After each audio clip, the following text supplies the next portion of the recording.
दोस्तों वैसे तो और भी बहुत सारे टॉपिक कवर किए जा सकते थे, मगर मैंने सोचा कि क्यों ना अपने इस YouTube चैनल का आगाज़ इंडियन के सबसे लजीज और मज़ेदार फूड से किया जाए, जहां पर ये खुद तो डूबते ही हैं और साथ में अपने सनम को भी ले डूबते हैं।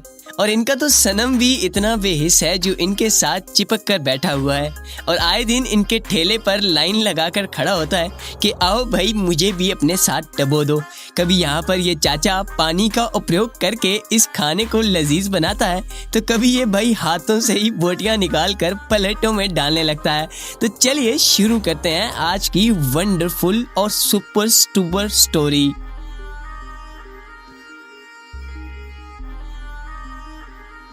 चलो आ जाओ, आपको दिखाते हैं इन स्ट्रीट फूड्स के पीछे छुपा हुआ असल स्वाद। नाज़रीन किराम, स्क्रीन पर आप खुद ही मुलाहिजा कर लो कि आखिर किस किस तरह का स्वाद छुपा है इसके पीछे।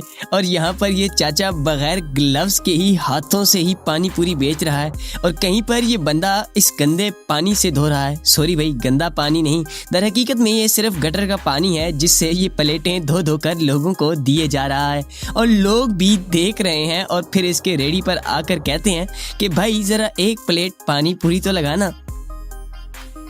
मगर यहाँ पर सोचने वाली बात तो ये है कि इतने बड़े बड़े कांड करने के बावजूद ये लोग बीमार क्यों नहीं होते। तो चलिए चलकर देखते हैं इनकी एक और वंडरफुल और super duper dish like momos भाई। और ये मोमोज तो वैसे ही इनके बहुत ज़्यादा मशहूर और लजीज भी होते हैं, मगर स्ट्रीट लेवल पर नहीं, क्योंकि अगर आप इनका ये मेकिंग प्रोसेस देखोगे तो यकीनन आप भी शॉक हो जाओगे। भाई यहाँ पर ये बंद गोभी को क्रैश तो करता है, मगर इसको क्रश करने के बाद जब ये भाई इस बंद गोभी को एक बोरी के अंदर डालते हैं और बोरी के अंदर डालने के बाद ये इसको सिलेंडर के साथ बांधकर बोरी को दबाते हैं ताकि इसके अंदर से पानी निकल सके। बोरी तक तो बात हजम हो ही जाए, मगर ये सिलेंडर देखो जरा, खुद ही अंदाजा लगाओ कि ये लोग ये बनाते कैसे हैं और खाते कैसे हैं। अगर इसका सेटिस्फाइंग प्रोसेस आप लॉन्ग वीडियो में देखना चाहते हैं तो अगली वीडियोस इंडियन मोमोज पर ही बना दूंगा भाई। इंडियन मोमोज से याद आया भाई, इंडिया में और भी कुछ नए भक्त लोग पैदा हुए हैं जो कि इन इंडियन मोमोज को नेक्स्ट लेवल पर बनाने का एक्सपीरियंस रखते हैं। जैसे कि ये वाले प्यारे भाईजान जो सीधा मोमो को मुंह के अंदर ही लेकर इसके अंदर मसाला भरने लगते हैं। सोचने की बात यह है कि ये सब देखने के बाद इससे कौन सा बंदा ये खरीदेगा। ये देखने के बाद मेरा दिल तो ज़रूर ख़राब हुआ, मगर मैंने कहा था ना कि खुद तो डूबेंगे साथ तुमको भी ले डूबेंगे। यहाँ पर इन लोगों की ये देशभक्ति ख़त्म नहीं होती। यहाँ पर ये लोग आगे और ज़्यादा बढ़ते हैं और कुछ करने की सोचते हैं। यहाँ पर ये भाई लोग न जाने किस किस चीज़ में अंडा फ्राई करके और इसको आमलेट का नाम दे देते हैं। अंडे फ्राई करने तक तो बात समझ आती है, मगर इस आमलेट को खाता कौन होगा। और ज़रा इसके तवे की हालत तो देखो भाई, शक्ल पे नहीं तवे की बात कर रहा हूँ, शक्ल पे जूम हो गया, सॉरी। अब इनको अपने देश से इतना ज़्यादा प्यार है, इतना ज़्यादा प्यार है कि ये भाई लोग अपने देश के मासूम लोगों को भी नहीं बख्शते। कभी ये फेंटा से एक्सपेरिमेंट करते हैं, कभी पेप्सी से और ना जाने और भी क्या कुछ। अब यहाँ पर ये व्यक्ति सिर्फ और सिर्फ फेंटा का इस्तेमाल करके इसके अंदर अंडे फ्राई करके दिखा रहा है। और यहाँ पे इंडिया का सबसे मशहूर स्ट्रीट फूड, जी हाँ, चाचू जान छोलों वाले।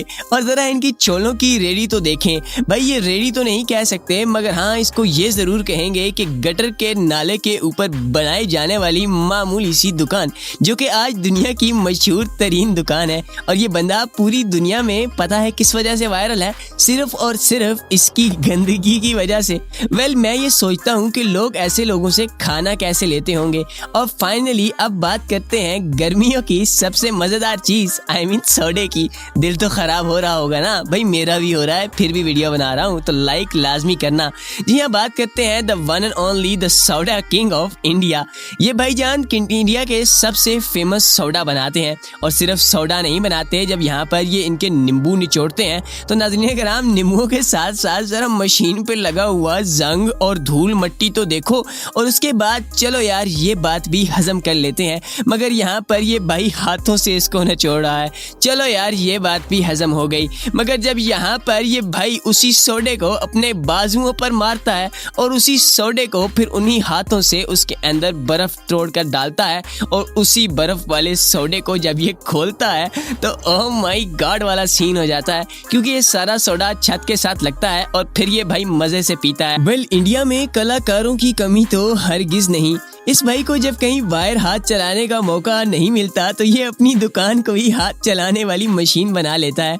वेल, आखिरकार इस भाई को सोडा बनाने का इतना ज्यादा जुनून है कि ये बोतल को ऐसे ऐसे स्टाइल में हिलाता है कि देखने के बाद आपके भी छक्के छूट जाएंगे। और सिर्फ यहाँ नहीं रुकता, बल्कि इसके बाद इसका दूध डालने का स्टाइल भी देखो। वेल, ये सब चीजें खाने के बाद तो मुझे सिर्फ उल्टी ही आएगी। वेल, अब बात कर लेते हैं इंडिया की second most viral the aunty king soda machine की। यहाँ पर ये आंटी अपना स्पेशल सोडा तैयार कर रही हैं और इनके पास भी 24 घंटे लाइन ही लगी रहती है।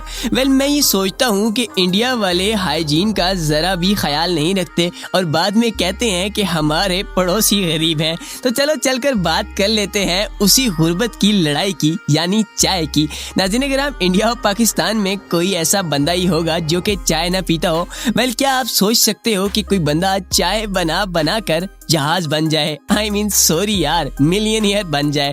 नाज़रीन किराम, बात कर रहा हूँ इस छपरी की जो कि ये सारा दिन चाय बनाता था, और सिर्फ चाय नहीं बनाता था बल्कि लोगों का बनाता था। नाज़रीन किराम, आपको बताना ये चाह रहा हूँ कि ये बंदा जो कि इतनी घटिया लेवल पर चाय बना कर वायरल हो सकता है, तो फिर मैं क्यों नहीं हो सकता? वेल, ये भाई सिर्फ चाय बनाकर नहीं बल्कि इस दूध के अंदर अपनी जुबान का जायका शामिल करके वायरल हुए हैं। जरा देखो, जो बंदा इसको देखता होगा कि ये दूध के अंदर जुबान मारता है तो कौन ही ये पीता होगा भाई। लेकिन फिर भी यहाँ पर लोगों की 24 घंटे की लाइन लगी होती है, क्योंकि भाईजान इतने हाई लेवल चाय जो बनाते हैं। तो चलो यार, कल से मैं भी चाय का ढाबा ही खोल लेता हूँ, शायद कुछ बिजनेस चल ही जाए। लेकिन यार फिर मैं ये सोचता हूँ कि इस तरह के बिजनेस को चलाने से अच्छा है कि बंदा डूब कर मर ही जाए, क्योंकि इस तरह का बिजनेस ना तो कभी रन हो सकता है और उल्टा लोगों से गालियां भी मिलेंगी। तो फाइनली बात कर लेते हैं छोलों की। नाज़रीन किराम, पाकिस्तान में तो आपने बहुत सारे छोले खाए होंगे और इंडिया में भी ये छोले सबसे फेमस डिश है, मगर यहाँ पर बात आ जाती है फिर से हाइजीन के एच की, जो कि इंडिया में कहीं पर भी नजर नहीं आता। वेल, ये भाईजान जिस डोंगों में आई मीन बर्तनों में ये भाईजान छोले डाल रहे हैं, ये देखकर लगता है कि ये बर्तन कई साल पुराने हैं और इनको जमीन के अंदर से खोद कर निकाला गया है। या तो इन बर्तनों को सालों से किसी ने इस्तेमाल ही नहीं किया। वेल भाई, ये लोग हाइजीन का इतना ज़्यादा ख्याल रखते हैं कि अंकल के पास 24 घंटे इस कचरे की रेडी पर रश लगा रहता है। और ज़रा इस भाई का ये फेमस स्टाइल भी विजिट करो और देखो कि ये लोग कितने वायरल हैं और क्यों हैं। अब वीडियो के एंड पर मैं सिर्फ इतना ही कहना चाहूँगा कि इतनी ज़्यादा मेहनत करने के लिए एक सब्सक्राइब तो बनता है। कितनी दफ़ा उल्टी रोकी मैंने।